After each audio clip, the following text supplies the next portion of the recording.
Welcome to The Business on Radio Verulam, the voice of your local business community.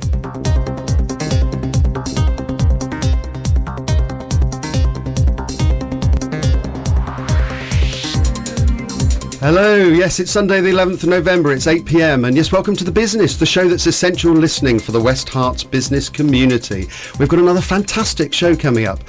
Who do you talk to when you want to get your finger on the pulse of what small businesses are thinking? Well, none other than Chanman, the chair of the Hertfordshire Federation for Small Business, of course. She'll be in the studio debating with us how to help the long-term unemployed to start new businesses and the merits of networking circuits in the virtual and physical worlds. Networking will be a strong thing for us this evening. She'll be doing this along with our first guest, Yvonne, Rowson, a multi-business entrepreneur who has built up and sold a number of businesses over many years and is in the process of exiting a few others. How does she build them up and sell them on? We'll be asking her. Back on the networking, and I've been out and about this week in networking land myself. I've been up at a national conference of professional services businesses who told me quite clearly with the challenges they face in 2013. We'll also be welcoming back Katherine Merriden of Merriden Solicitors and Isabel Moritz of Moritz Bid Support to tell us about their best and worst decisions in business. And of course our diary planner, a roundup of the week ahead. But that's all to come. First, what's in the business news? As ever, I'm with my partners in crime, Roma Bhowmick and Vicky Scott. Roma, what's got your go? What's in the news for you tonight? This week? Well, other than the firework display going on outside. Yes, I don't know, listeners, you might be able to hear the odd poppy office. Hopefully there'll be some fireworks in the studio this evening in our debate later. Indeed. Well, it's Global Entrepreneurship Week next week from the 12th to the 18th of November. The initiative involves 115 countries, and in the UK there are going to be events all over the place. Entrepreneurship is seen as vital to economic recovery, and so in the southeastern Herts alone there are events to inspire young entrepreneurs. There's a conference in London on the 12th, a 2-day apprentice style challenge at University of Hertfordshire, and there are masterclasses, specialist workshops run by UK Trade and Investment on exporting for small businesses on the 13th. There's a plethora of events happening across the UK. The whole programme is in partnership with Barclays Bank, and you can get more information on www.gew.org.uk. It was really successful last year and highly recommended, and actually later on I'll be talking about one of the key events that's happening in this area called Summit to Success. Yes, we've got a number of events that we're going to tell you about towards the end of the show. Vicky, what's on your agenda?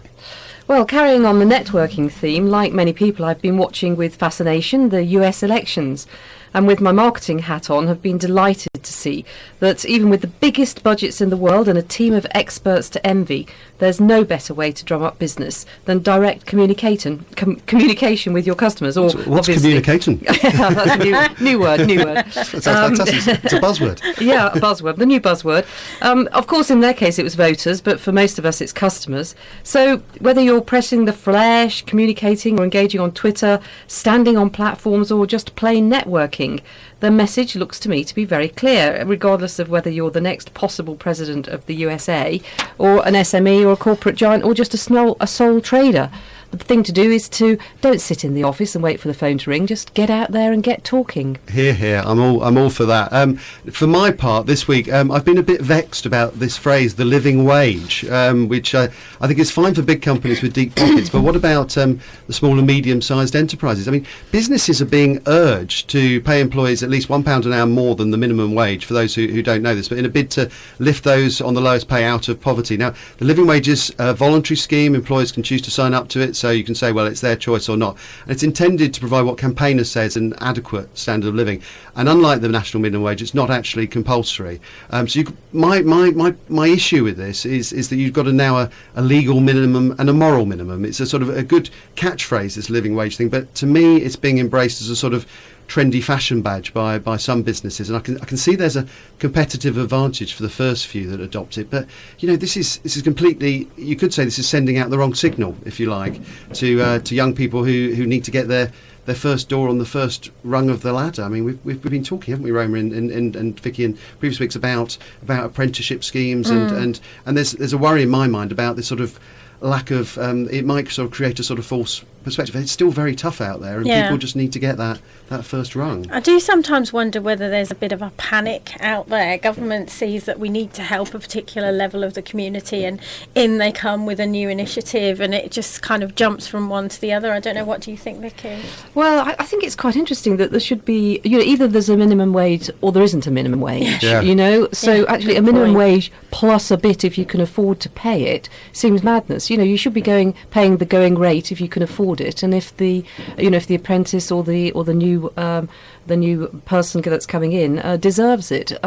So it's sort of setting two different types of standards. I'm sure that some of the bigger companies that can afford it should be paying those sorts of wages anyway, because I'm absolutely sure they'll be expecting additional work and additional effort.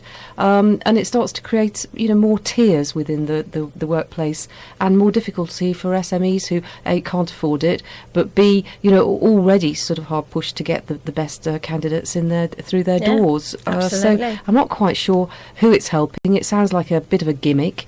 And if it should be paid at a higher level, then the living, the basic wage should be at that higher level with the pound included. I don't know, maybe call me an old cynic, but when you get politicians from different parts,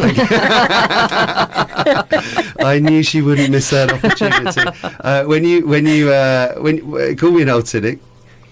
And I'm not going to fall for that one twice. But when you get politicians of very different persuasions all agreeing, or anybody all agreeing on something, I think that's my moment to start worrying about something, about whether it's wise or not. On a happier note, it's been good to celebrate the opening of Westminster Lodge, and I think it's a lovely thing. Okay, that's a more general thing beyond the business community, or is it actually? I mean, it's been interesting that they've employed sort of 100 new members of staff. I've understood the leisure centre is sort of looking to recruit new workers, for in the centre, and it's there at the bottom of Holywell Hill for anybody who hasn't seen it. It's got gym instructors, membership advisors.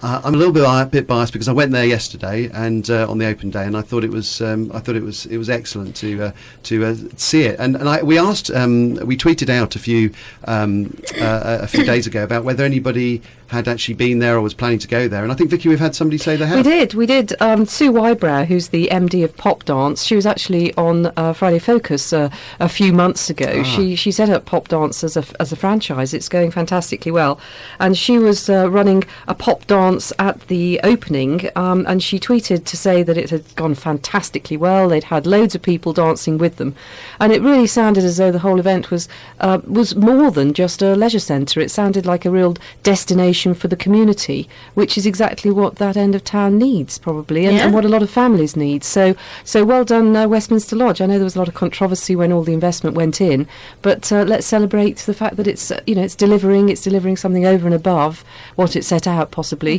but it's certainly delivering that opportunity for more people to get involved in more active things. That was the legacy of the Olympics, which we're all celebrating, I think. Definitely. And we're hoping to get Alison, who's the manager of the new Westminster Lodge, on the show in a couple of weeks' time. We hope to get her on, so I'll be giving you more about that on Twitter and so far. So that's the end of the first little segment of the show. We're looking forward to having Yvonne Rowson as our first studio guest after a couple of announcements and one of our top tips sequences with Katherine Merriden of Merriden Solicitors.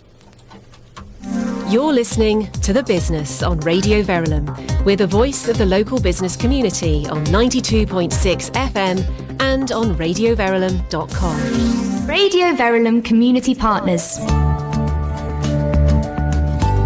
Mosaic brings together a group of singers based in and around St Albans, each with a wealth of experience in a wide range of choirs in the UK and abroad. Mosaic have built a repertoire that covers pretty much everything from Renaissance polyphony to contemporary classics. Bird and Berlin, Victoria and Vaughan Williams, Gesualdo and Gershwin, and many, many more. And they have pieced this all together to produce performances to the highest professional standards. The concerts they give each year provide you with good music, well sung, that is appreciated and enjoyed. For more details, visit mosaicchamberchoir.co.uk. For more on Radio Verulam Community Partners, go to radioverulam.com/community partners. Now, a couple of weeks ago, we had Katherine Merriden from Merriden Solicitors, and we like to work our guests hard because we also got her to tell us about top tips, best and worst moments in business, and this is what she said when we spoke to her. My top tip is know your product really, really well. Do something you're good at, do something you like, and do something you'll find interesting to occupy all your time. And your worst business decision? My worst business decision was at the early stage of the business. I gave away a part of my business because I thought I didn't have enough confidence in my own abilities. So I recovered my mistake and bought that partner out, and I'm much happier on my own. Excellent. And your best business decision? My best business decision was setting up the business. I've got a great team of people. We're in a great office. We've got some really good work, and I get to see my family, and that was my best business decision 7 years ago.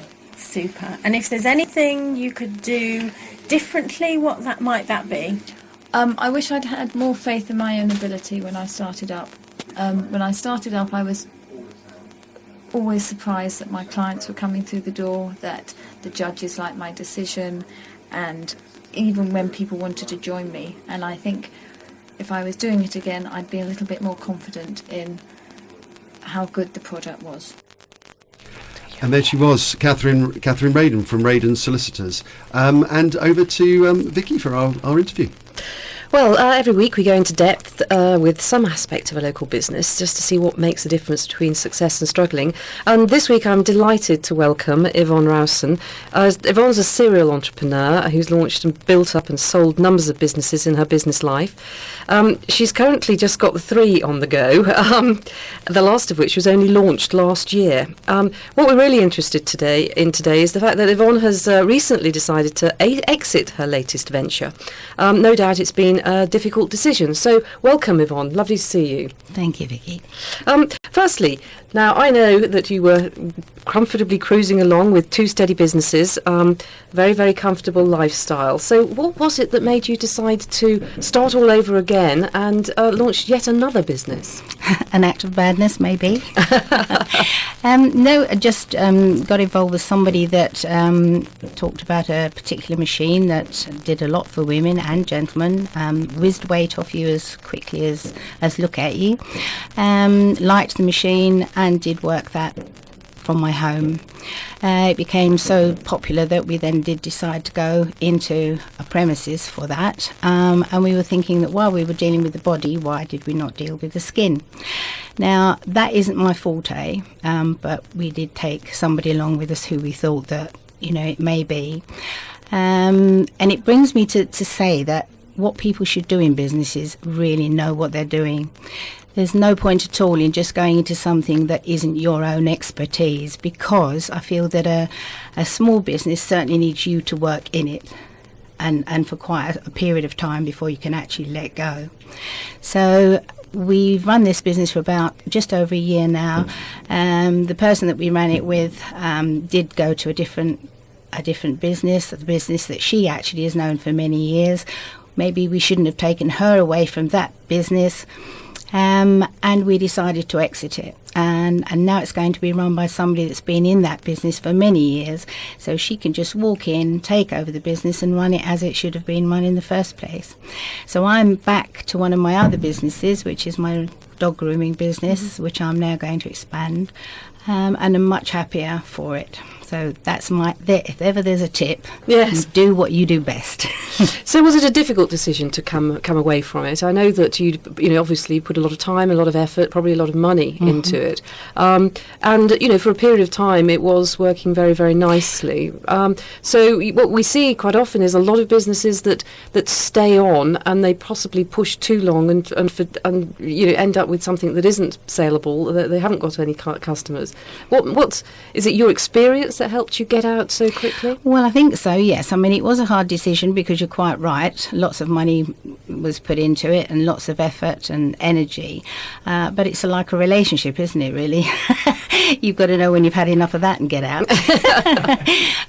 So after a lot of heart searching, we did make our decision, and we did actually just close the business only 2 weeks ago.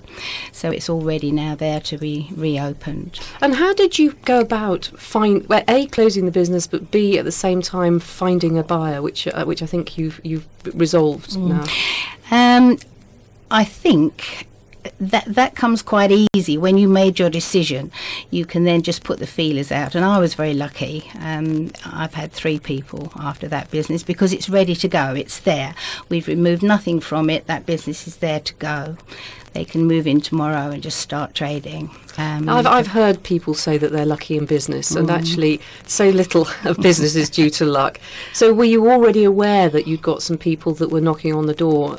Yes. Oh, yes, because it would have been silly to close when we still had clients and when the business was still up and running. So, yes, we did know that there were people in the background. And did you get in extra help to, put the business in a position in order to be able to get the best deal, or did you do all the negotiations yourself? No, I have a very good friend, thank goodness, who is an estate agent, and she was very instrumental in helping me find somebody. So again, that was a bit of luck. Again. So you seem to have a lot of luck. Well. So you've moved out of that, and now you're going to. I know that the dog grooming business is very, very successful anyway, but you've decided you're going to expand that. How are you going to expand it? Well, we've decided, something I've resisted for many years, because I started the dog grooming business entirely on my own, and it's taken some time to build up. Now I've 4 people working with me or for me. I don't actually work in that business anymore. And I've resisted selling things like dog leads and dog collars and food and coats and all the beautiful little fluffy things that dogs wear these days. The glamorous pooch well, yes, kit. of course. So that's what we've decided to do, and it's great, because we've got a fantastic database of people sitting there that, of course, they bring their dogs in. It's very easy for us to say, would you like? We've even we give the dogs treats now. We say, try one of these. Ask your dog what it thinks of it. Let us know so that you can have it next time, and it works. Yvonne, I'd like to ask a question about going along that path from setting up your business to actually, taking the decision to sell. I mean, there'll be lots of people listening out there who will be maybe not quite sure of the path ahead. Exactly how that happens and unfold. I mean, should people worry about that sort of thing, or will they instinctively know the right moment to sell their business, or should they start with the end in mind? No, I think that it happened to me before, about 25 years ago. I had to do the same thing, exit a business, and I learned my lesson really badly because I hung on far too long. I had a chauffeur-driven car hire company in the West End, and things were going wrong. It was a recession at that time also. Things were going wrong. We knew that we should get out of the business. We lost a huge company that turned the wheels of 12 of our cars all the time. And stupidly, we believed that we could replace that business, which was impossible. And I tried really hard, because the part that I did in that business was the PR, and it was impossible. And I knew it was impossible, but there you are. I think ego can get in the way as well. Did you feel a sense of a kind of obligation, particularly in that first business, which I imagine the decision was probably the most difficult? Maybe I'm wrong, but the first business, to the people who were in the business, they're with you at that time. You're absolutely right. That's why we kept doing it. Every bit of money that we had accumulated, we put back into the business to keep the people that worked with us in business. We had 12 chauffeurs, we had a manager, and it was just heartbreaking to have to let them all go. But in the end, we were the ones that suffered the most, because we virtually lost everything. We had to downsize our house. But there you are. Everything, there's a good story at the end, because that is the very reason that I went into dog grooming, because that business actually failed. And it's been hugely successful, so very happy. I think it's an interesting one, isn't it? Because that fear of failure is one of the things that sometimes stops people doing anything in the first instance. So to actually go ahead and be successful, but then know when to get out is a real trick. It is a trick, and it's not easy. You search yourself a lot, and even this time, a certain amount of ego comes into it. You think, God, I'm here in Radler. I've got a fantastic shop front. Everything's fabulous. Everybody thinks it's all going fabulously, which, it was until we had to make this decision. And then you think, I'll be walking down Radler High Street and they'll be saying, oh, she's the one whose business didn't work. Well, you have to get that out of your head. You really do. You have to move forward. So you're moving forward, and you're moving at a pace, as always. And it sounds as though you're going to be getting involved in a bit of, using the database of the dog's business to really build that side of things. So how do you see the future? Do you think you'd ever start another business, or is it? Well, having had a very, very significant birthday, 40. and oh, bless you, I love it when he speaks the truth. I think it's time that I maybe should let other people get on with it. But there you go. Who knows? Well, I've known you for long enough to know that seems extremely unlikely. But I think it's been a really interesting sort of time, I suppose. And it's very interesting to hear about somebody that's prepared to come on the show and talk about failure, really, which is what it was. Having said that, you've pulled it out of the ashes. Hopefully, you've got some of the money back, and now you're starting to talk about the way that you develop the next phase of the next, one of the previous businesses. There's no sort of wrapping up and closing the door. No, I'm certainly not going to do that. The grooming business is successful, always has been, since we opened the doors, really. That's a fabulous business to have been in. How did you make that successful? How did you get customers for the dogs business? That was quite easy, really, because I actually worked somewhere previously where I could say to people, because I was retraining, and I was able to say, I'm retraining, I'm going to be a dog groomer. Have you got a dog? And they said yes, and I was very lucky. I had about 4 people bring their dogs to me, and then that's easy, because then the dogs do it for you. The people take their dogs out, and the dogs look good, and the people say, oh, where do you have your dog groomed? And that was it. That was very self-perpetuating. Have you had any disasters with the dogs? Disasters? Cutting the wrong, I don't know. Bits. Ladies and gentlemen, you are listening to The Business. This is... Oh my goodness, I'd be a fool to admit that I had any disasters.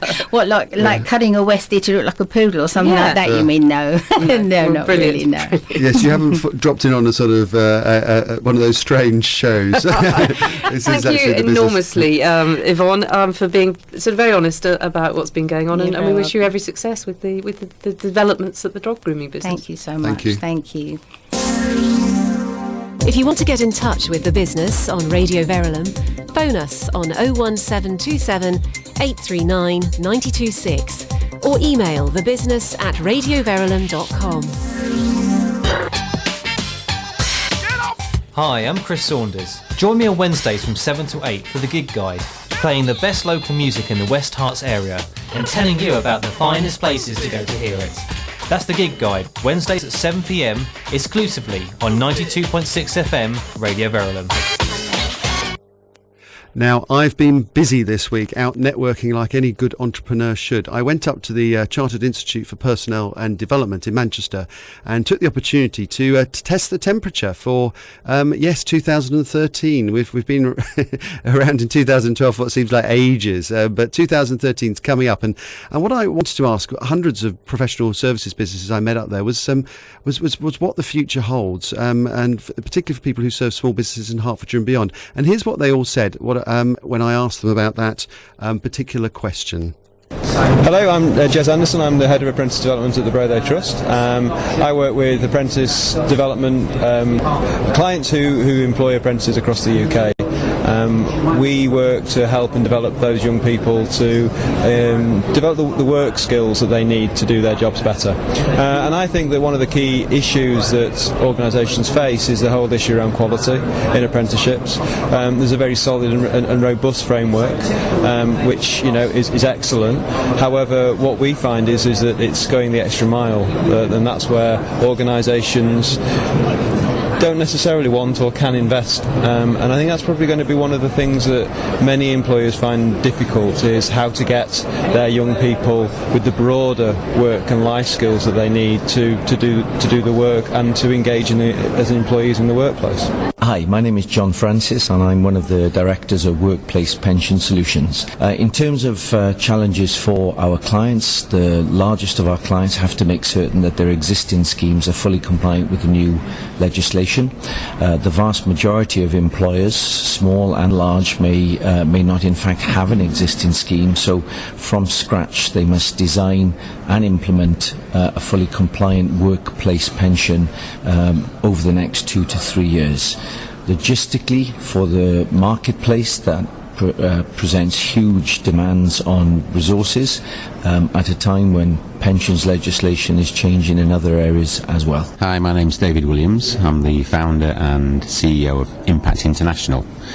Impact International are a global leadership development organisation. Talking to our clients, I see the same issue with the large multinationals as I do with the small boutique organisations, and that issue is all around organisational sustainability. Which is a big word, but when you split it down, what it means is there's a dearth of talented people despite the high levels of unemployment, and attracting and retaining those talented people is absolutely vital for the future of organisations globally, and that's where I see the biggest challenges coming forward in 2013. My name's Jim Suleiman and I'm from Clear Choice Careers. At the moment, the biggest challenges faced to clients are actually getting the right people, getting quality staff, and then the other challenge is keeping them. So it all becomes cost and time, and it's the most important things that they need to do. There's no point hiring people if you're going to lose them and then have to hire them again. So the most important thing for the moment is finding systems that will take people on well and good quality staff, and then having the onboarding or the induction processes and training that will keep them there and keep them happy. If it's true that we are in the process of a recovery, do you think this is a challenge that will get greater in the months to come? I think so, because we've come out of different systems where it's been very much candidate driven and then client driven, and it's now been candidate driven for client driven for a very long time, and it will at some stage go back to being candidate driven. Because there's people leaving industries that you're not going to get those people back. It's going to be new people, so they're going to get fussier. They're going to want more money, but then it become competition to who can attract them and keep them. So it's going to get very, very interesting. And I think the companies that are going to do well are the ones that are going to have the systems to attract the right candidates and then keep them happy whilst they're there. So. And there it was. That was my networking little jaunt up to Manchester during the week. Now, listeners will know that we love to do our top tips, and this one was from Isabel Moritz, who was a guest a couple of weeks ago. So have a listen to her best worst moments, top tips, and so on. My top tip for business would be to plan ahead, look further ahead than you think is necessary, because it will always pay off. And your best decision? My best decision was to work independently instead of for another company. And do you have a worst decision? I think my worst decision at the moment is that I deferred my jury service to avoid clashing with some other work I was doing, but it's now right in the middle of a large bit of work that I'm doing. There's nothing I can do about it. Okay, and finally, the best client and how you won them. I think I'd prefer to talk about my favourite client, who owns a chain of garages, and I've won a few tenders for him. But the best thing about it is that I've been able to add some extra value to his business over and above the tenders that I've won, and he's really benefited from that, and we're great friends now. Hi, I'm Rachel Bridge, author of How to Start a Business Without Any Money, and you're listening to The Business on Radio Verulam, serving the business community in West Herts. Now we're talking. So that was Rachel Bridge. And now we're on to our section, Let's Talk Business, or segment, Let's Talk Business. Every week we debate the big business issues. This week we have Pam Chanman, Chair of Hertfordshire Federation for Small Business. Hello, Pam. Hello. And welcome back to Yvonne Rowson, Managing Director of Rejuveness. Yvonne, we've had a very interesting insight into your business this evening. Pam, perhaps you could briefly tell us what the Federation for Small Business is about and what you do. Right, the Federation of Small Businesses is basically an organisation that looks after businesses from sole traders up to those larger employers with about 250 employees, so anywhere in between. And we have a good support structure with a raft of membership benefits, including, well, can I say one or two particularly, where we know that HMRC, the revenue, is doing a lot of investigations at the moment, and part of the membership of the Federation of Small Businesses offers support should that happen to you. So just get onto our helpline, and the team will talk you through the process and support you every inch of the way. We have insurance, banking, free banking with the co-op, and we have, for example, good deals on credit card terminals. So there's a raft of benefits. But behind the scenes, and what the membership doesn't tend to see, is the lobbying that goes along, with government and local authorities to help improve the situation for small business owners and tax and rates and many other issues. I mean, I certainly know from my own experience, both as a business owner and previously I worked as a business advisor with BusinessLink, that the FSB was one we most definitely recommended to all small businesses because of exactly the reasons that you've pointed out. So we know that there's a lot that you do to support small business, which is fantastic. And so I'm very glad that we've got both of you here tonight to be able to debate some of the issues. So our first issue this evening, technology, innovation and business networking, passions of mine. Microsoft, who bought Skype last year in October for $8.5 billion, have just launched a commercial networking site for small businesses aimed at giving small and medium-sized enterprises an opportunity to promote their products and services and interact with potential customers and partners primarily using Skype. It's called Skype in the Workspace. It's free, and Microsoft hope that Skype in the Workspace will help small businesses and entrepreneurs find new customers, market their wares and connect with experts for advice. And in fact, we're hearing more and more about the issue of small businesses globalising. You know, I could open up tomorrow evening on the internet and I could be trading in China 24/7. So Microsoft feel that this is a way in which things might improve ability to trade across boundaries. So you'll be able to do this using your LinkedIn and Skype invites. And so what I'm interested in knowing from both of you is networking for business, face-to-face or technology-based, or both. First of all, what do you think, Yvonne? Well, I think I have a problem with this one at the moment, but I am prepared to be proved totally wrong. As in the 50s, I thought technology wouldn't catch on anyway. But there you are. So the whole of my whole person is about talking to somebody, speaking to somebody face to face. I find networking face to face in various groups is absolutely wonderful. I think that it's a step on from sort of cold calling, really, and I'm not sure whether it's going to be good for somebody to ring you. For instance, if I rang you and I wanted to talk to you as somebody I was trying to sell my wares to, you might not want me to see you at 9 o'clock in the morning. You might not be ready to face your public. In my pyjamas. Well, exactly, with your toast in your hand. So I don't know. I'm open-minded as I am about most things, but I can't really see the total benefit, particularly not for small businesses anyway. Maybe for bigger businesses where they're used to doing conference calls and things like this, that might work. Okay. Pam, what do you think? Well, I am a bit of a serial networker, both online and offline, so I fully agree with you about the face-to-face contact at networking meetings. It is great to build up a relationship with somebody and find out, can you get on with them? Can you trust them? Would you be able to refer them to your friends? Would you be able to do business with them? But I also see the same thing happening online through LinkedIn, through Twitter, through the Facebook business pages, etc., etc. So I imagine the same thing will happen on Skype. You can't get to meet everybody. You build up a series of connections. You can get referred on by people you know to other people who they think could be good for your business, or you could be good for theirs.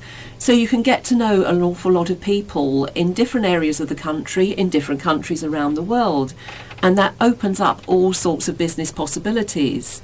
And that can be great for all sizes of businesses, some small businesses particularly, because it gives them more or less a free access to a whole range of introductions that for business contacts and for customers that they would never be able to afford to achieve with a very microscopic advertising and marketing budget.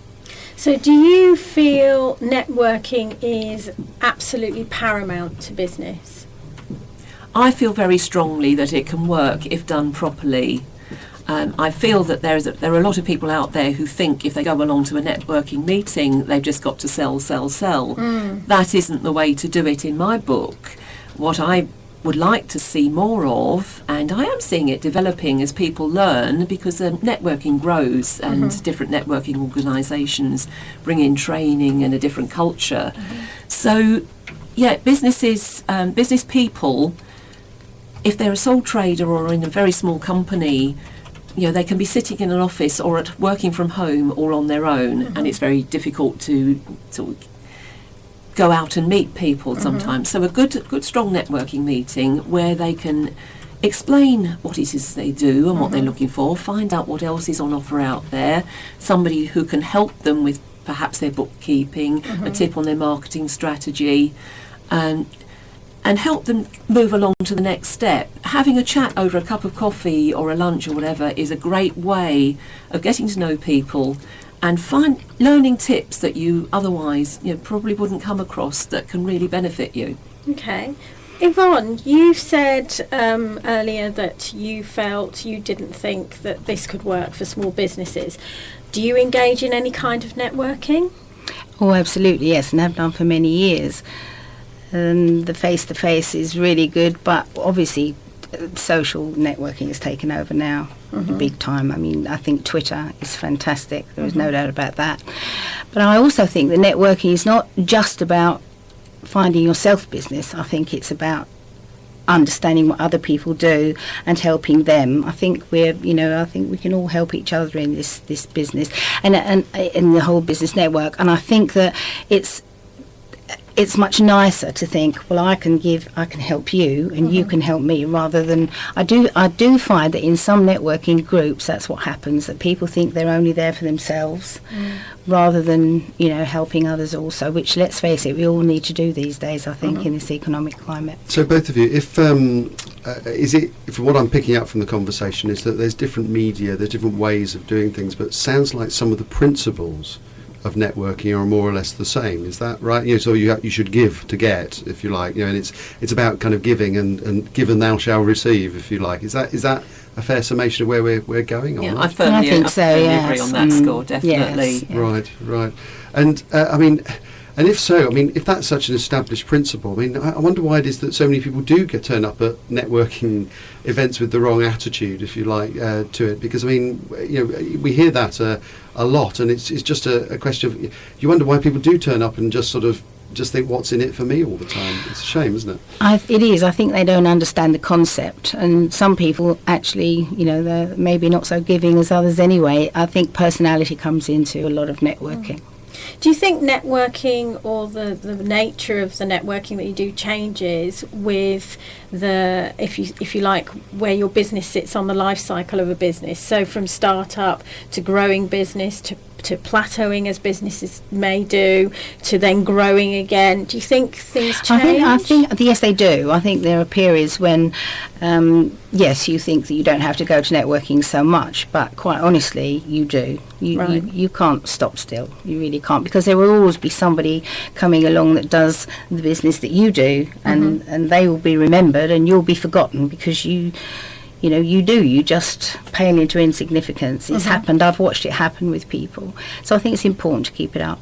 Okay.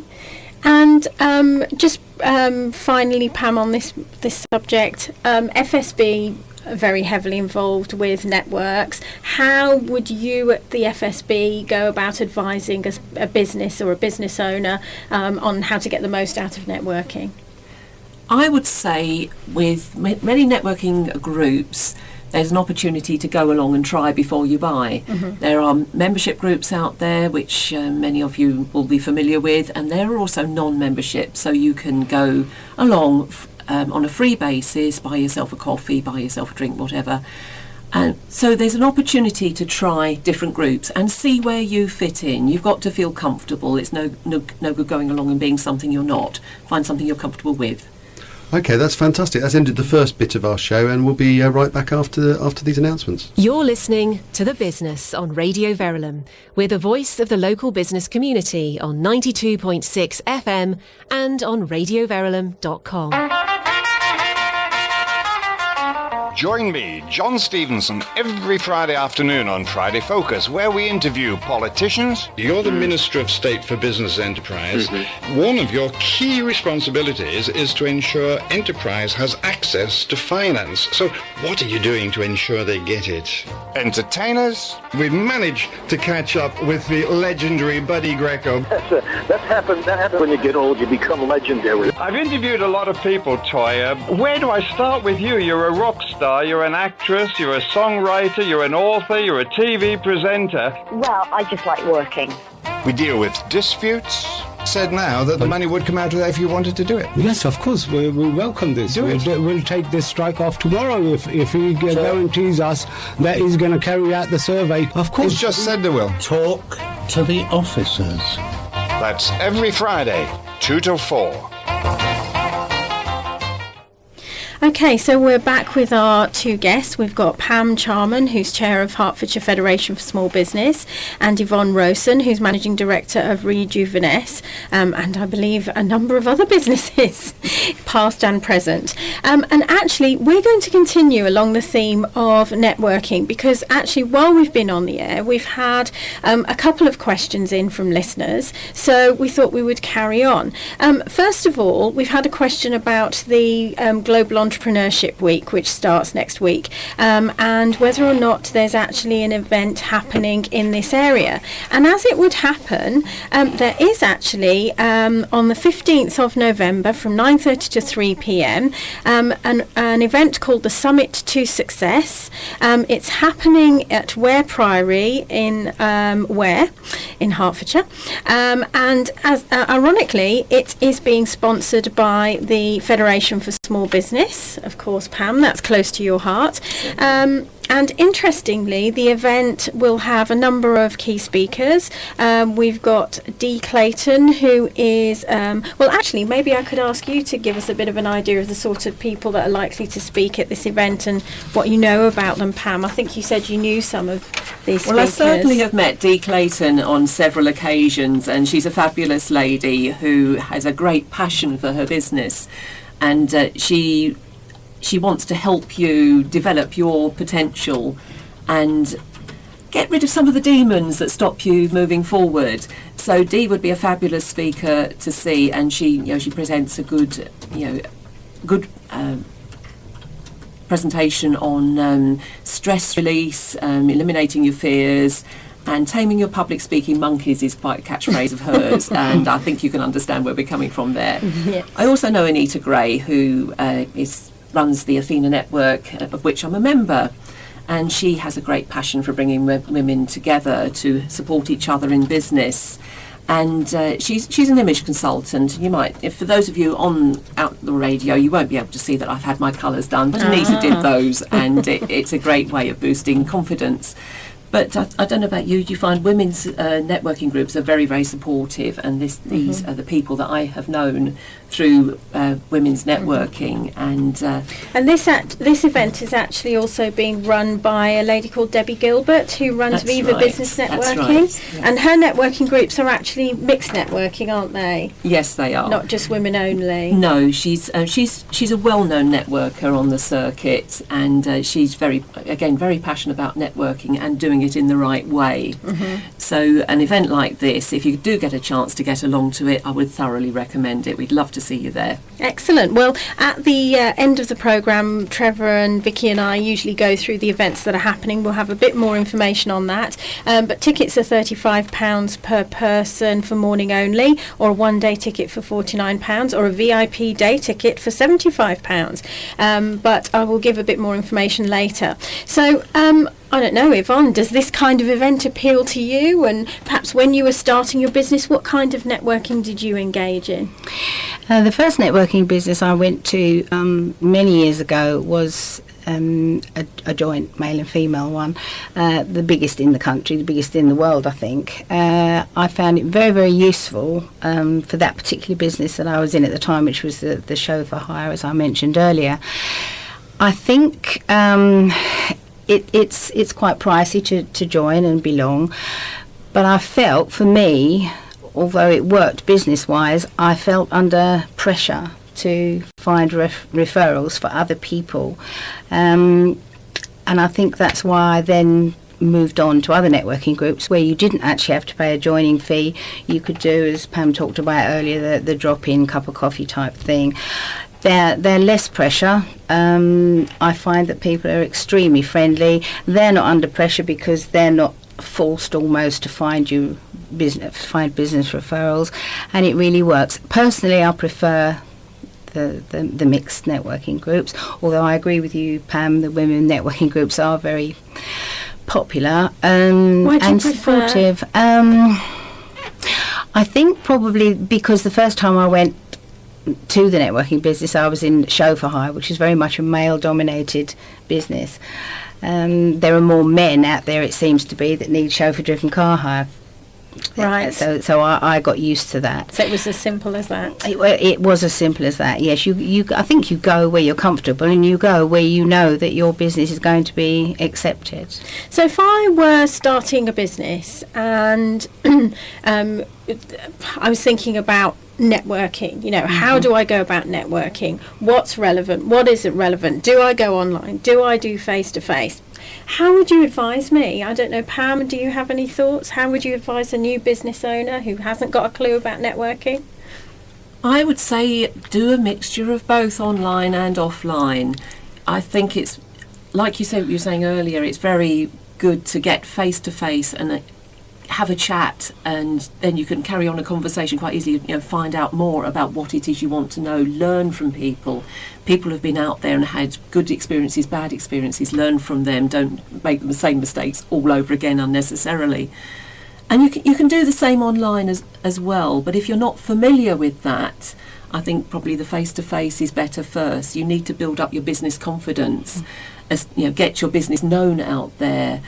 And if people are saying to you they don't understand what it is you're offering, then you need to work out with them how to explain that. Then you can go online and present it in a better way. Is that part of the appeal then, literally, in terms of networking? It actually helps you sort of sharpen up your own message, if you like, that you get there. And whether formally or informally, you've kind of got that, I don't know, I hate using the term elevator pitch, but you know what I mean? It's the sort of the 50 or 60 seconds where you either grab somebody's attention or not. Whether you're overtly trying to sell them something or not, at least when they ask you, well, what do you do, that it actually helps sharpen up your messaging. Because a lot of people think they've got it, and then when they find themselves talking about it, they find themselves blathering or blabbering on. So, I mean, it must be good for sharpening as well, surely. I agree, absolutely. And we're all very good at saying, well, I know what I meant. But if the person you're talking to has no idea what you meant, then you've failed on that score. So you do need to sharpen it up. Right. Practice, practice, practice. Ask people for help. Do you understand what I'm offering? Yeah. It's good old communication again, isn't it? We love communication on this show. I think the other thing that I would be nervous of as a new business owner with no experience of networking is the whole online issue. When do I tweet? How do I tweet? What do I tweet? LinkedIn, how do I use it more effectively other than just linking with people? I mean, again, Yvonne, have you had any experience of LinkedIn at all? Yes, I have, but I think there are so many people out there that are prepared to help you these days. There are people that you can go to that for free even, that will talk you through LinkedIn and particularly Twitter. I mean, I can remember some years ago now, Twitter just seemed something from another planet to most people. And we had one particular, she was a solicitor actually, and she bought her laptop, her iPad along, and she tweeted. I am at a networking meeting trying to explain to these people how it works. Will you please tweet me back? And within 30 seconds, she'd had 5 tweets back.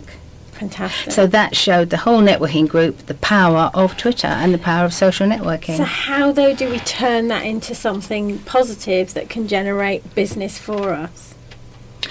Twitter? Or the power of something like Twitter? It's a huge power in itself. It's you only have to tweet. I mean, before I came on here tonight, I'd had 5 tweets to say, heard you're on Radio Verulam tonight. So if you can do that way, you can do it with your business. I'm selling so-and-so, do come and try, retweet it for me, and then hopefully people will come through your door. That's how it works. It's fantastic. It shows our Twitter strategy is working. We've been tweeting about both of you tonight as well. And it's worked, because the people have retweeted. Yeah. So marvellous. We're coming up to the top of the hour, so I'd just like to say thanks very much to Pam and Yvonne, and we'll be moving straight on to our diary items straight after this announcement. Radio Verulam Community Partners. Pleasure. St Albans Symphony Orchestra has been giving concerts for over 75 years, delivering top quality live music in an affordable and accessible way. They play the greatest classical works as well as popular light music with all the excitement of a full-scale symphony orchestra. They also subsidise every child's ticket. It costs only £1 for a child to attend any of the concerts. To learn more, visit their website saso.org.uk. For more on Radio Verulam Community Partners, go to radioverulam.com/community partners. Well, we've had another fun-packed show this evening, and now we finish off with our diary items. There's a number of things in there. I mean, Roma, you mentioned briefly the Summit to Success. I mean, do you want to just recapitulate? Because I'm sure there's always people who don't have their pencils with them when you mention these things the first time, and it'd be good to hear it again. Yeah, well, it's this coming Thursday, the 15th of November. It's being supported, or sponsored rather, by the Federation for Small Business, amongst others, presented by Viva Business Networking, of which Debbie Gilbert we mentioned. I think she's doing this in conjunction with Dee Clayton, who's one of the motivational speakers. And for details, go to www.viva-networking.co.uk. Tickets are £35, £49 or £75, depending on whether you're there for the morning, a day, or a VIP ticket, which includes lunch and seated with a guest speaker. Also seats in the front 2 rows, plus a goodie bag. Blimey, I think I should be going to this. So that's part of Global Entrepreneur Week. Right, and Vicky Scott's back in the studio with us. So Vicky, what have you got up your sleeve? Well, Mark Pilapedia of Making Solicitors is going to be doing the Hertfordshire talk on the 16th of November, and that's going to be covering 5 legal areas to look out for in the coming year. So details of that will be on Making Solicitors' website. That's on the 16th of November, so hurry up if you want to go along to that and sort out your legal problems for the coming year. Hurry up. And have you both got a ball gown at all? Oh, of course, yes, of course, well, many. Well, you may be interested in the annual Chamber Ball, which is at the Chamber of Commerce, sponsored by Santander Corporate Banking. That's going to be at the Sopwell House Hotel in Cotton Mill Lane. And I think you need to download an invite, book a table, that usual sort of stuff. You know, it's on the Chamber of Commerce website, and we'll let them help you from that point. I think we've got another couple, I think. Yes, on Wednesday the 5th of December, and we've been talking about networking, there's a business breakfast at 7:30am at the Peahen in St Albans, kindly sponsored by Solutions Inc. Speakers are Councillor Julian Daly and Daniel Goodwin, and for more information, again, you can go on to the website for, I think it's another Chamber event, sorry. And not to get through the show without mentioning Christmas, on the 11th of December, that's Tuesday the 11th of December, there's a festive evensong combined with networking at 5 p.m. in St Albans Cathedral.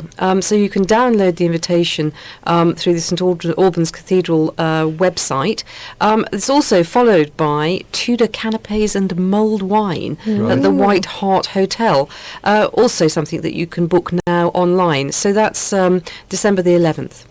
Fantastic. Now, we've just got a couple of minutes, so I just thought, seeing as we've got the gang back in the studio, I mean, what do we think we learnt today? I mean, I learnt so much. I mean, it was really interesting to listen to Yvonne and her journey, and I was particularly sort of interested in that pathway. It's almost like the mental decision about sort of building them up and then sort of selling them, and about how different. She seems to have managed to sort of move on, and actually done that several times now, and it's become an easier process. But it can't be an easy process. Oh, no, it's certainly not an easy process, and Yvonne makes it seem so terribly straightforward.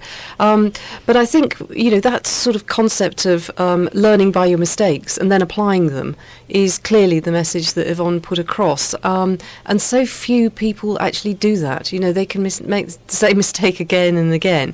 But actually, grabbing hold of that, that difficult thistle and getting out and moving forward when things are looking really, really difficult is, congratulations to Yvonne, and we wish her every success in the next phase of her next business.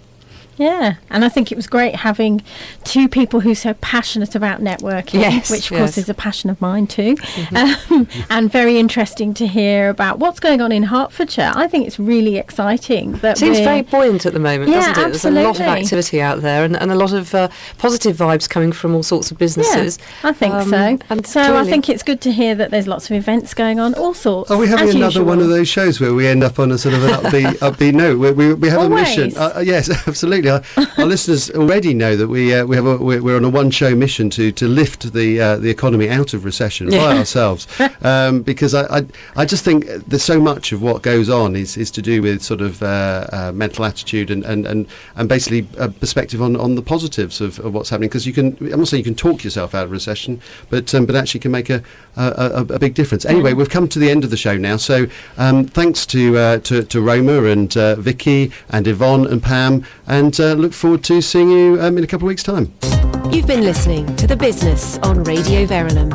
If there's anything in the show you want to talk to us about, phone us on 01727 839 926 or email thebusiness@radioverulam.com.